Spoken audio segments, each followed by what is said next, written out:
Hi, and welcome to lesson 3 of the 28-day Embodied Confidence Bootcamp. This lesson is called What You Seek is Inside.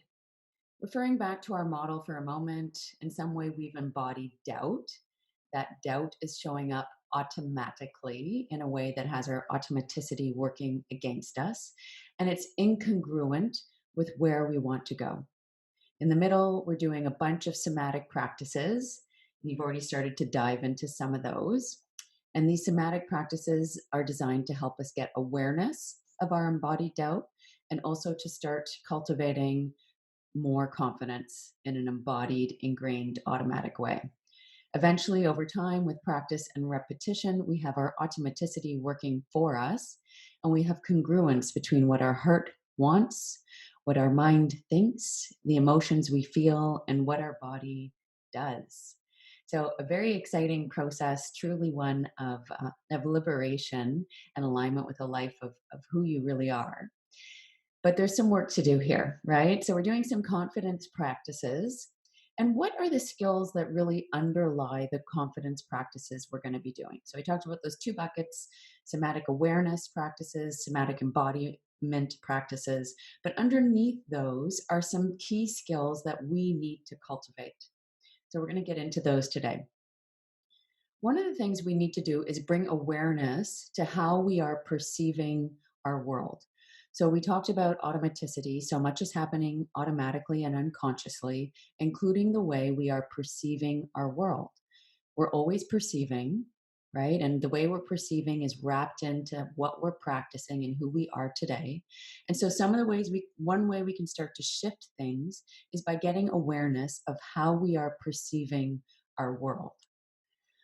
Essentially, there are three major ways of perceiving our world, and I'm going to get into these today. One is exteroception, the other is proprioception, or our vestibular system, which is really our body awareness way of perceiving, and third is interoception. So, exteroception, these are our five senses, which you are already familiar with, most likely. It's the way we see, hear, smell, taste, and touch the world. We're already doing this automatically. We're always sensing into the outside world, always sensing into our environment. We've talked about how there's more connections going from our brain to our eyes than the other way around. So, the neural connections we have made are very much impacting the information we take in. It's very much impacting the way we sense our environment, the way we sense our outside world. So, some of the exercises we're going to be doing, and you're going to see this coming up, is we're going to be bringing awareness to our environment, to bring some awareness to our exteroception and the things that are happening in our environment, which may be causing us to go into our doubt state. The other way of sensing our world is through proprioception or our vestibular system. And the best way to think about this is simply everything that has to do with balance, how we maintain our balance with our physical body. It's everything that has to do with how we move our body in space. And there's a lot of subtle adjustments that we are making automatically and unconsciously without our awareness so that we don't bump into a chair when we walk across the living room, for example. And it has to do with how our body parts relate to each other. So, how our head lines up over our shoulders, over our hips. Again, this is all happening automatically without us bringing conscious awareness to it. But if we bring awareness to how we hold our body, how we move our body, we have another element that we can play with to help us shift into more confident states of being. So, the best research around this is Amy Cuddy's power poses. And what she has learned through her research is that the way we hold our body matters. And specifically, if we hold our body in a more confident, expansive shape, then our testosterone levels go up, we have more confidence, and our cortisol levels go down. Our stress goes down. So, one of the ways we can alter our confidence levels is by bringing awareness to how we're holding our body. And we're going to get into that in ways that might seem a little bit different. So, I don't ask you to just go out and start taking more expansive shapes with your body. We can work up to that. And one way we'll work up to that is through a process called centering, which is really about getting a feeling of stability and security in your body first so that you can start to take these expanded shapes. And then finally, interoception. So, interoception is our ability to sense inside ourselves. And we're already doing this again automatically and unconsciously, sensing into the organs of our heart, our kidneys, our bladder, and feeling into our skin. We're already perceiving what's happening inside our bodies and automatically reacting to it. So, this is the part of us that tells us we have to go to the bathroom. And we don't even think too much about it. We're not sitting here thinking, do I have to go to the bathroom? I wonder if I have to go. Should I get up? We just sense into the fact that we have to go to the bathroom and we get up and we go. This is the part of us that tells us, are we thirsty? Do I need water? If we're thirsty, we go and we get water. But certainly, there are lots of times when we actually ignore the needs of our body, right? If we're full, we keep eating. If we're hungry, we don't eat. If we're tired, we don't take a nap, we stay up. So, there's lots of times when we're actually ignoring the needs of our body.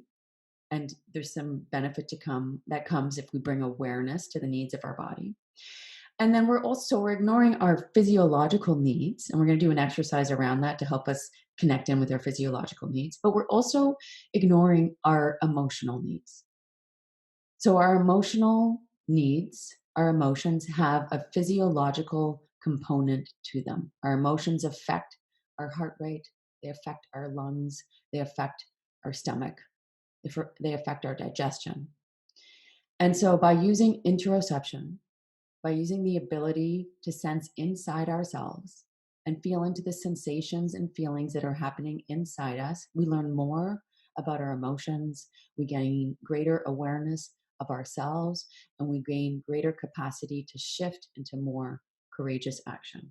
So all of this takes practice, and these are things we will be working on over the days to come.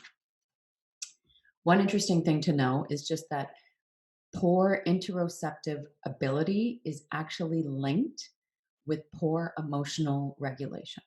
So, truly, by training this ability to sense inside yourself, you train the ability to have greater awareness of your emotions and greater regulation of your emotions, which is all really important when it comes to training confident, courageous action. So, how do we do this? So, Dan Siegel is a psychiatrist based in California, and he has this model here, which I love. When you are tuning inside, when you're tuning into your body, you can tune into sensations, images, feelings, and thoughts. So, remember SIFT, that's the acronym. A lot of time we are focused solely on thoughts. We get stuck on thoughts. We're only paying attention to what our thinking mind has to tell us, but our body is actually speaking to us through sensations, images, and feelings. So in lesson number 2, we talked about system 1 versus system 2, right? And system 1 is that bottom up, body based way of perceiving, predicting, and responding to our world. And this part of us does not use language. It does not operate in language. It's impossible. System 2, which is our top down cognitive rational thinking system, that's the part that uses language. And that's the part where a lot of us are focused. But again, that part only drives a small component of what we're doing. So if we really want to tune into system 1 to get aware of what's driving a lot of our behavior, we need to tune in to sensations, images, and feelings. As we do this, as we use this SIFT model, and we're going to be practicing this, as we use this SIFT model, we tune into the awareness and the knowing and the knowledge that lives not only in our head brain, right? Not only in our thinking brain, but also in our heart brain and our gut brain. So, a lot of research coming out that shows there are neural networks, neural connections living in these parts of ourselves, our heart brain and our gut brain. And by tuning into the sensations, images, and feelings that live there, we expand our awareness. So, we're expanding our perception and also expanding our awareness. And again, all these things lead to more consciousness and the ability to make more confident, courageous, conscious choices. Here's another model of how our brain has evolved over time. Essentially, this shows the neuroanatomical structure of our brain and how it's evolved over time. So, we began with the very innermost part of our brain, which is our reptilian brain, which is the part of us that monitors our vital functions. So, our breathing, our heart rate, our digestion. Then we developed the mid part of our brain, which is called the mammalian brain or the limbic brain. And that regulates our motivation, our hormones, our emotions, right? So these two parts of our brain, reptilian and mammalian, this is really the bottom up system one approach, does not work with language. These parts of our brain do not work with language, and they're driving a big part of what we do. So this is why we're going to be focused on the body, on the sensations, images, and feelings. Then we have the third part of our brain, which developed, which is our human brain or our cortical brain, is the outermost part of our brain. This is the part involved in planning, judgment, executive function, learning, and language. And this is the part that, with conscious effort, can help regulate our subcortical, bottom up brains. So, this is all that we're trying to do with the exercises and practices that I give you. So, with these practices of tuning into our body, of tuning into the sensations, the images, the feelings that live there, of tuning into our bottom up, predicting, perceiving, and responding, what we gain, and this is really going to become clear in lesson 4, what we gain is greater self awareness. We gain the ability to pause between stimulus and response. We gain the ability to shift out of embodied doubt and into conscious, courageous choice. So this is going to become clearer in lesson 4, but this is what we're working towards, step by step, piece by piece.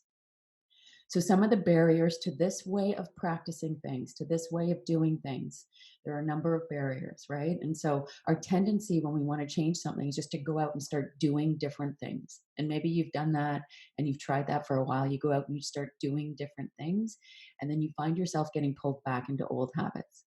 So, the process I am teaching you helps get you out of that so that your old habits are less sticky. These are some of the barriers to doing work in this way. So our interoceptive nerve senses are smaller than our exteroceptive ones, right? So I'm talking about how we need to tune into the sensations inside. There's a reason why that's hard.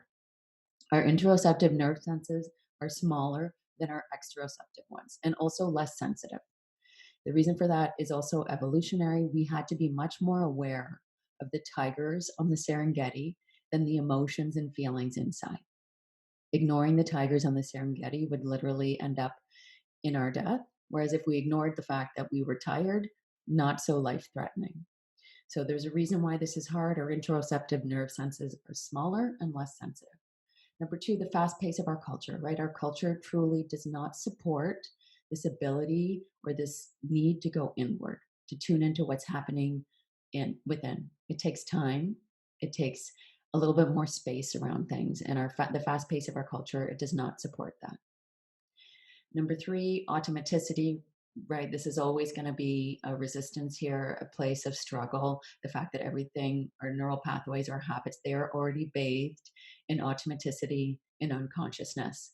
And so bringing consciousness, bringing awareness to what is happening automatically, it takes effort. It takes that thinking, cognitive system 2 brain. It's effortful and it's tiring. So we're going to practice it piece by piece.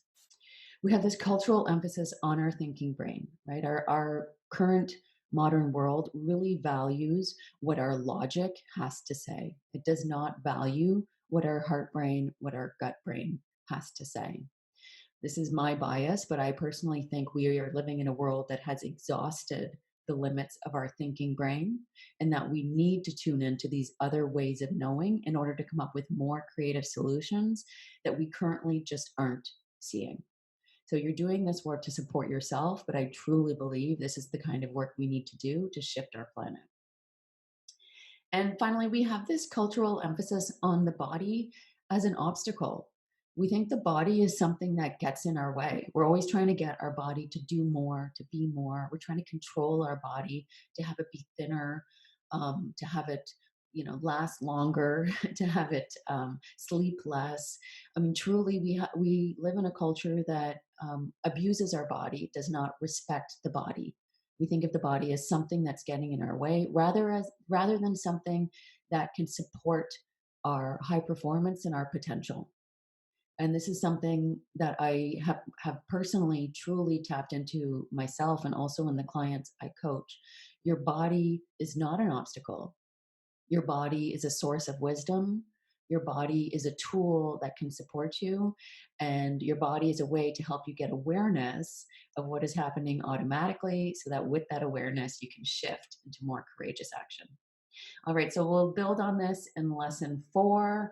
That's it for now. Just know that in order to change things, we are taking a slightly different approach. It's a bit more time consuming, but it truly does work. It takes effort, but there's payoff.